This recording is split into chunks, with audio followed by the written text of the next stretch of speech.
Does Raid have you questioning the value of a soul? Then you're not the only soul with questions.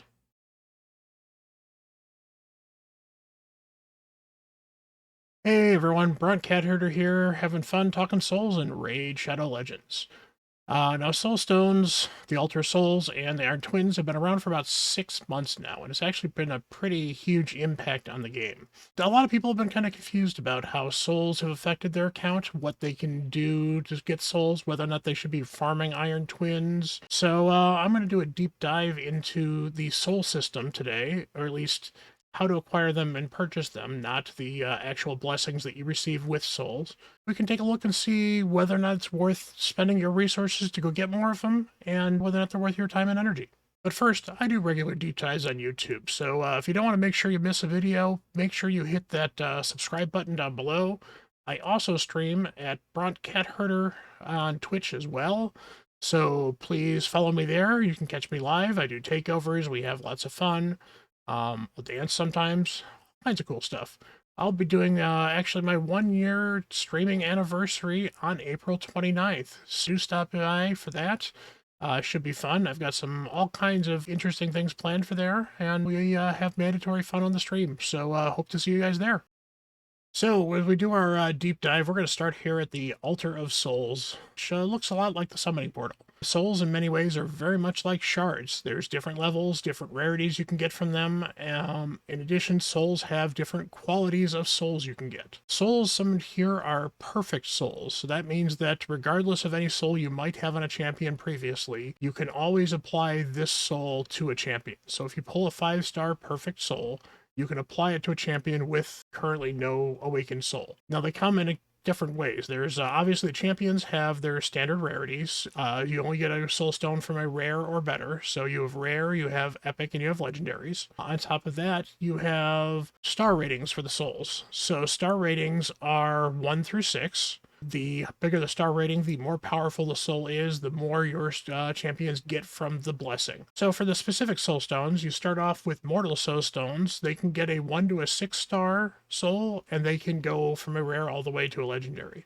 They're in a lot of different tournaments. They're available through Hydra. Immortal soul stones are kind of the middle class soul. They must be at least 3-star rating when you pull them, but they can be rare, but they do have a better chance of an epic or legendary. Finally, the Eternal Soul Stones, the big boys, they are 5 or 6-star only epic or only legendary souls. So that is your best chance of just flat out pulling a 5 or 6-star soul for a legendary champion or an epic champion. So what do we do with all this information so far? Well, first of all, there is no such thing as a 2x soul pulling event. So there is no reason not to pull soul stones when you get them or shortly thereafter. If you have souls waiting in soul stones, they are doing your account no good.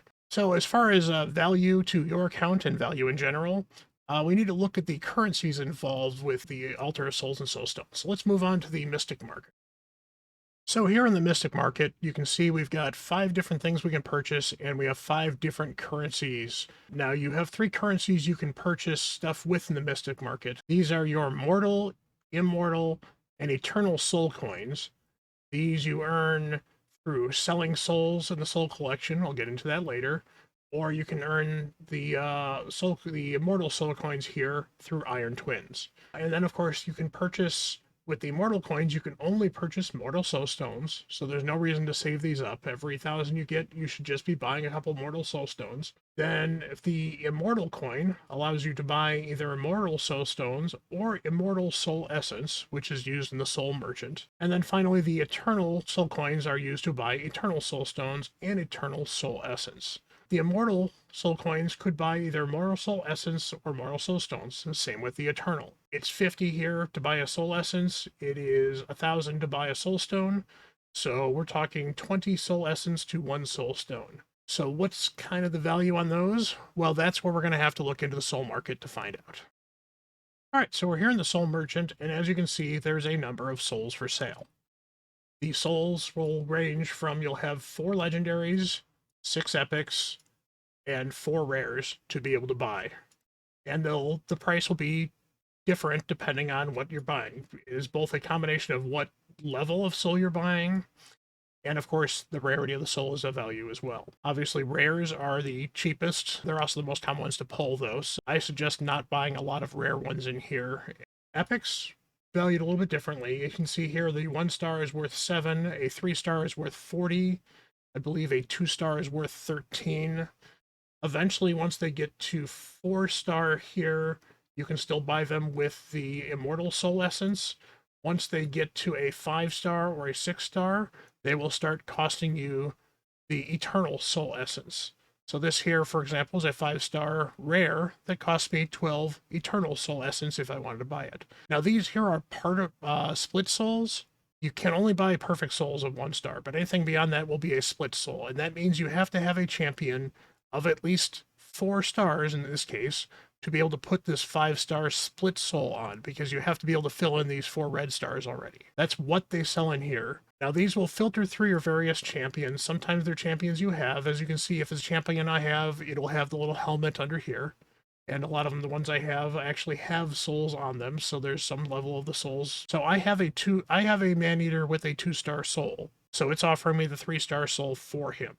I might have multiple man-eaters, but it will only offer me the highest soul for a champion that I currently have. If I happen to have a 6-star soul, it will then flip back around and start going to the 1 or the lower soul. So if I have 2 man-eaters, if I were to get one of them up to 6 stars, the second man-eater one would become available to help me improve that. Eventually, this game becomes about dealing with legendaries. And legendaries are your most powerful champs in the most cases.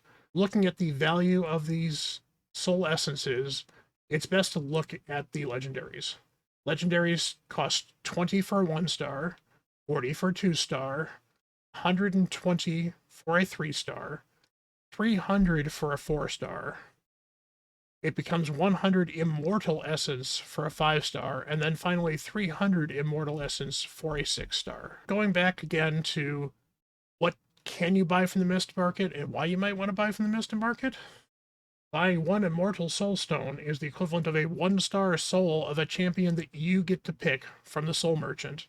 Possibly multiples if you're buying an epic or a rare, or half of a 2-star soul. Eventually it becomes 1/6 of a 3-star soul, so it starts to devalue a bit as you get higher up there.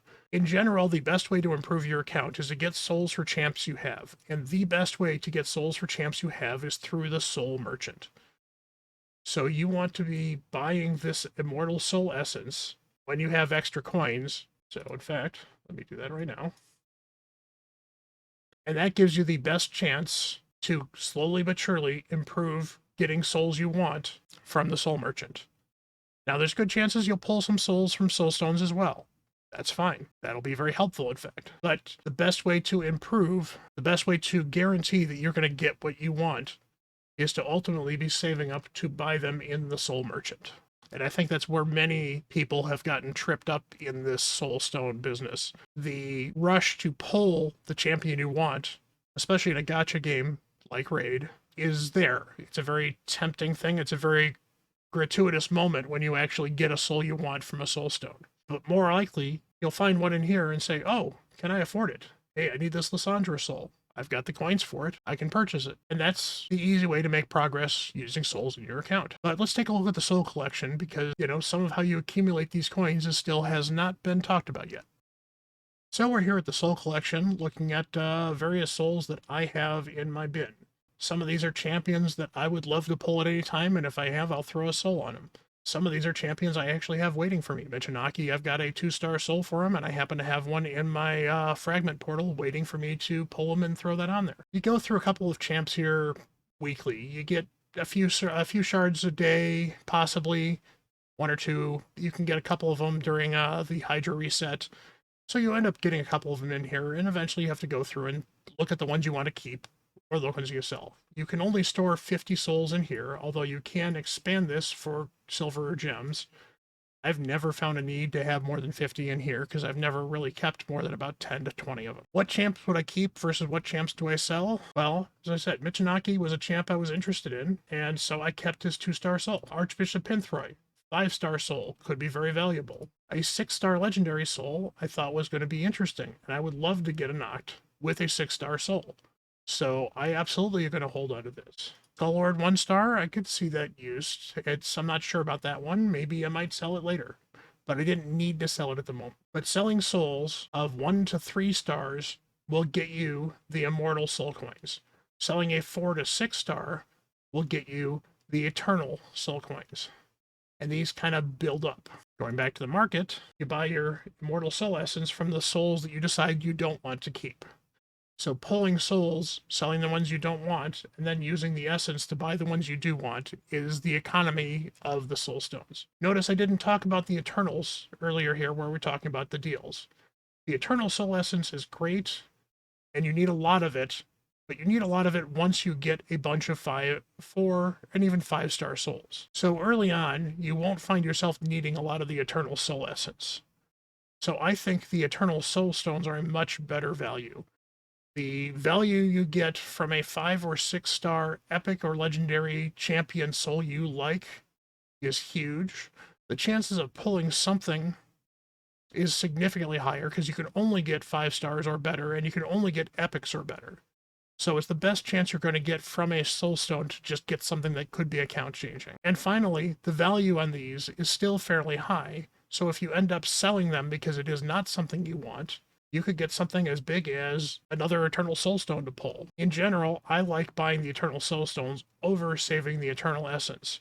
However, as your account matures, you may find that you'll eventually need more and more of this Eternal Soul Essence, and then you can stop buying the Eternal Soul Stones and start saving it for the Eternal Soul Essence. So that's at least my estimate overall on the value of these. A lot of this stuff stems from not only getting these soul stones from events, from Hydra, but also from Iron Twins, which is somewhat controversial because of how Iron Twins is built. So let's take a look at Iron Twins and discuss whether or not Iron Twins is worth running for you. All right, so we're in the Iron Twins here, looking at the different stages. And as you can see, it goes all the way from stage 1 down to stage 15 down here at the bottom. The energy requirements go up, and it also requires keys that you are limited to 6 per day for free, and you can spend 150 gems for an additional 6 refills. And they list what you can earn as far as how many soul coins you can get, and if you can eventually on the bigger rewards, you can get the essence directly from the Iron Twins as well. These don't drop too often, but when they do, it's nice. Again, getting 4 to 6 of these soul essence is actually a pretty big deal and a pretty big reward compared to 155 to 175 mortal soul. Running stage 15 gets you just about 1 soul stone of the mortal variety per day. Is it worth running daily? I think so, because I think if you can run stage 15 daily, your account is at a point where these souls are going to make a huge difference from you. These souls can make the difference between not farming hard mode and farming hard mode.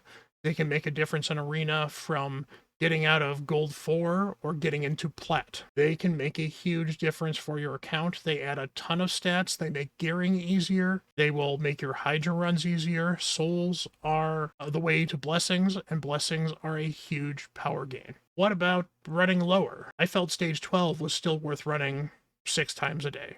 I think honestly going as low as stage 9 is worth running 6 times a day. Is stage 6 worth running 6 times a day?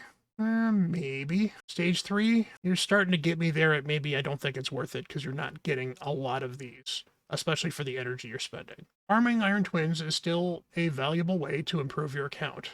And while you obviously will not get souls anywhere near as fast, looking down here, we're talking 3 days per soul as opposed to 1 soul per day on 15. That's obviously a pretty big difference. Stage 6, it gets a little bit better. Stage 9, we're now at 1 soul every 2 days pretty easily. And at stage 12, you're getting about 80% of a soul. But is this worth investing the energy in? I think it is. I do not think, unless you're running high-end arena and probably spending money, it is worth doing the refresh on these every single day. 1 6 set of keys here gets you 1 mortal soul stone, if that. Maybe a few of these other essences instead, and not a soul stone. That soul stone could be game-changing, but immortal soul stone's not likely to be. Immortal soul stone's value is in then that you can sell it for coin to buy more of these soul essences. I think it's worth running once a day. I think it's worth running even if you're running 6. Maybe a little bit lower, I don't think so, but running 6 is not that bad. And finally, one of the things to be aware of is there's an affinity mechanic, but don't really worry about it. The affinity mechanic really doesn't make much of a difference. What does make a difference for affinity is the Sunday reset, which in the US is on Saturday night. This becomes the Void Keep. And the Void Keep, the rewards are doubled because Void is only once a week. So even if you are not sure if you want to run Iron Twins or you're not sold on it with everything I've shown you here, absolutely make sure you at least run your 6 normal keys on Void Day. And probably I would recommend, even for free-to-play accounts, to spend the 150 gems and farm this twice on Void Days. So hopefully you found that educational. That has been my deep dive into souls and the use of souls. I've obviously not dove into the use of blessings. That's an entirely different subject. But I think the souls and the blessings can really help your account grow. I know they help my account grow. And I think they are worth spending a little time and effort working towards. They are a bit of a grind, but that's the name of Raid Shadow Legends. Raid Shadow Legends is a game about grinding and working towards advancement of your account. So hopefully you understand a little more about the soul economy. If you enjoyed this, please drop a like below, drop a comment. That really helps me out. Until next time, I've been Bront CatHerder. Much love, everyone.